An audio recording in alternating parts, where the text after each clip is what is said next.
এখন থেকে ধরে 15 ঘন্টা আগে অত্যন্ত বাজে, অরুচিকর, কুরুচিপূর্ণ মাদেরকে নিয়ে একটা বক্তব্য দিয়ে দিছে, আমারটা হ্যাক করে।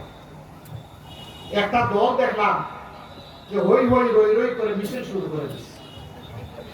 যারা মাদেরকে সম্মান করতে জানে না তারা এখন মিছিল শুরু করে দিল।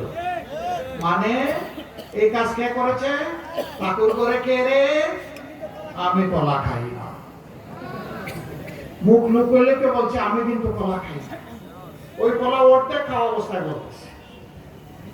সাবধান করে দিচ্ছি, এ কাজ করবেন। এইটা আবার আপনি মায়ের জাতিকে অপমান করলেন। একেবারে ইতর শ্রেণী না হলে এই কাজ কেউ করতে পারে। আরে ভাই, আমার বক্তব্য, আমার কর্মসূচি, আমার পরিকল্পনাকে তুমি তোমার বক্তব্য, আদর্শ, কর্মসূচি, পরিকল্পনা দিয়ে মোকাবেলা করো। এই চোরাই পথে, নোংরা পথে কেন?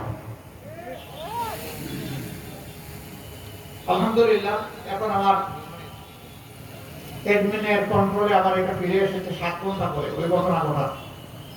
এতে সাময়িক যদি কোনো মা ওদের অপকর্তের কারণে কষ্ট পেয়ে থাকেন, আমি তাদের কাছে ক্ষমা চাই। আবার আপনারা ভাই সাবধান, লিখে দিয়েন না যে ওনার টুইটারে উনি বাজে মন্তব্য দেওয়ার জন্য উনি আবার ক্ষমা চেয়েছেন। আপনারা কিন্তু এটা করেন মাঝে মাঝে, 2-1 জন, সবাই না।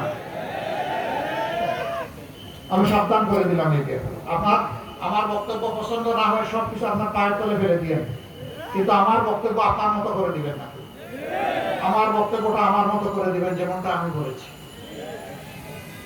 আমি প্রায় জায়গায় দুঃখের সাথে দেখি 2-1টা মিডিয়া এটা টুইস্ট করে, বাকিরা এটা নিয়ে কাড়াকাড়ি করে ঝাঁপায় পড়ে। আরে ভাই, আপনারা তো জাতির বিবেক রে ভাই। আর মিডিয়া হচ্ছে জাতির আয়না বা দর্পণ। জাতিটাকে বাঁচান ভাই, অনেক হয়েছে।